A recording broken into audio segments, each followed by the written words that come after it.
शास्त्रीय वाटिका चैनल में आप सबों का स्वागत है। प्यारे बच्चों, इसके पहले वीडियो में हम आपको कुछ भाग पढ़ा चुके हैं वर्ण का, इसलिए मेरे अगला वीडियो प्राप्त करने के लिए, ताकि आपके समक्ष तत्काल मेरा वीडियो पहुंच जाए, इसलिए मेरे वीडियो को सब्सक्राइब करते जाइएगा और बेल आइकन दबाते जाइएगा। अब देखिए कि हम स्वर वर्ण पढ़ा चुके हैं कि स्वर वर्ण की संख्या जो है हिंदी में कितनी है और संस्कृत में कितनी है। अब इसको हम पार्ट में फिर आगे देखते हैं। ये स्वर वर्ण को फिर दो भागों में बांटा गया है। स्वर वर्ण को कितने भागों में बांटा गया है? दो भागों में। दो भागों में बांटा गया है। कौन कौन? तो ह्रस्व स्वर और दीर्घ स्वर। स्वर वर्ण को कितने भागों में बांटा गया है? दो भागों में, ह्रस्व स्वर और दीर्घ स्वर। ये ह्रस्व स्वर क्या कहलाता है? तो ह्रस्व स्वर हम किसे कहते हैं? तो जिन वर्णों के उच्चारण में एक मात्रा का समय लगता है, ह्रस्व स्वर कहलाता है। ह्रस्व स्वर का परिभाषा क्या है? तो जिन वर्णों के उच्चारण में एक मात्रा का समय लगता है, ह्रस्व स्वर कहलाता है। इसकी संख्या 4 है। हिंदी में जो स्वर वर्ण हम बताए हैं, उसी में से हम इसको विभाजित करते हैं। ह्रस्व स्वर की संख्या उसमें से 4 है। कौन कौन? अ, हर्ष ई, हर्ष उ और हर्ष ऋ। कौन कौन है? अ, हर्ष ई, हर्ष उ और हर्ष ऋ। अब आगे हम देखेंगे कि दीर्घ स्वर। दीर्घ स्वर हम किसे कहते हैं? तो दीर्घ स्वर जिन वर्णों के उच्चारण में दो मात्रा का समय लगता है, दीर्घ स्वर कहलाता है। इसकी संख्या 7 है।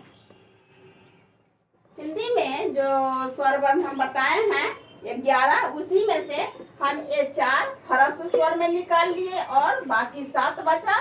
कौन कौन? आ, दीर्घ ई, दीर्घ उ, ए, ऐ, ओ और औ। अब हम जानेंगे, दोनों में हम अंतर देखेंगे कि ह्रस्व और दीर्घ क्या कहलाता है। तो हम देखेंगे कि ह्रस्व स्वर में परिभाषा दिया है कि जिन वर्णों के उच्चारण में एक मात्रा का समय लगता है, ह्रस्व स्वर कहलाता है। और दीर्घ स्वर में है कि जिन वर्णों के उच्चारण में दो मात्रा का समय लगता है, दीर्घ कहलाता है। अब हम दोनों को बोल करके देखेंगे। जब तक बोलेंगे नहीं तब तक हमें अंदाज नहीं मिलेगा। हम बोलेंगे अ, आप लोग भी बोलिए अ, आ, ह्रस्व ई, दीर्घ ई, ह्रस्व उ, दीर्घ उ।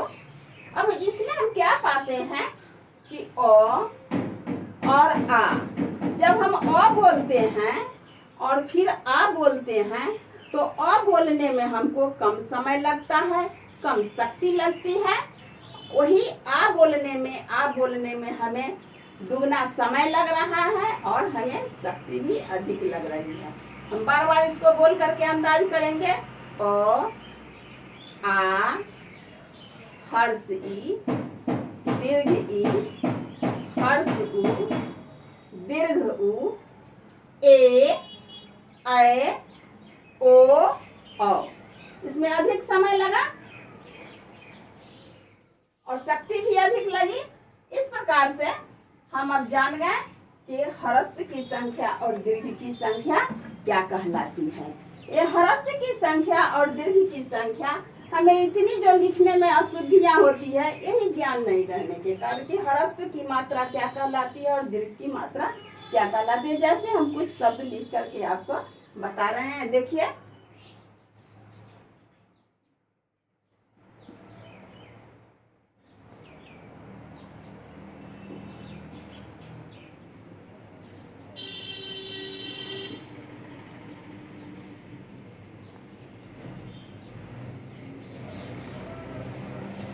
एक किसी हम लिखे कई प्रकार से, किसी सब किसी ही है, लेकिन इसमें शुद्ध किसी है। कौन? तो ए है शुद्ध किसी। अब आप लोग कैसे समझेंगे कि ये शुद्ध किसी है, कि हम यही किसी सही है और ये सब जो है रॉन्ग है? बहुत सारे बच्चे ये कहते हैं कि जब किताब कॉपी में तो सब यही लिखा हुआ होता है, तो यह ना शुद्ध है, ऐसा तो हम नहीं देखते हैं, ऐसा तो नहीं देखते हैं, इसलिए रॉन्ग है। आपका कहना बिल्कुल सही है कि हम पुस्तक में, पेपर में, पत्रिका में, सब चीज में इसी किसी को लिखा हुआ देखते हैं, लेकिन हम जानेंगे कि इसी किसी को हम क्यों लिखते हैं, इसको क्यों नहीं लिखते हैं, इसको क्यों नहीं लिखते हैं। तो हम उच्चारण पर ध्यान देंगे कि ए किसी में जब हम बोलते हैं, क्या बोलते हैं, किसी, यानी की पर कम जोर पड़ रहा है और सी पर अधिक जोर पड़ रहा है। जहाँ कम जोर पड़ रहा है वहाँ हर्ष की मात्रा हुई, और जहाँ अधिक जोर पड़ रहा है वहाँ दीर्घ की मात्रा हुई। इस प्रकार से हम इसको उच्चारण में लिखते हैं। यदि इसको लिख देंगे तो ये रॉन्ग हो जाएगा। फिर हम आगे देखेंगे, दूसरा शब्द हम लेते हैं।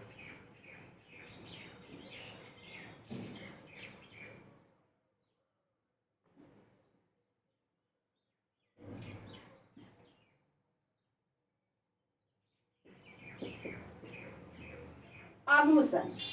अब हम इसमें देखेंगे कि कौन सा आभूषण सही है। तो ये आभूषण सही है, ये आभूषण सही है, ये रॉन्ग है। क्यों? हम बोलते हैं आभूषण, आभूषण की दुकान, आभूषण लाओ। ये आभूषण जब हम बोलते हैं तो इसमें भू बोलने में जोर पड़ता है। आभूषण, आभूषण की दुकान, आभूषण, आभूषण में जोर पड़ता है, इसलिए इसमें दीर्घ की मात्रा हुई और ये हर्ष उ की मात्रा है। आभूषण, आभूषण, आभूषण की दुकान, आभूषण की दुकान, आभूषण ला, ऐसा हम नहीं बोलते हैं। बोलते क्या है? आभूषण की दुकान। तो ये आभूषण, आभूषण में दीर्घ की मात्रा हुई और ये आभूषण गलत है, गलत है, हर्ष की मात्रा नहीं होगी। अब फिर हम आगे देखेंगे, कुछ और शब्दों को हम देख लेते हैं।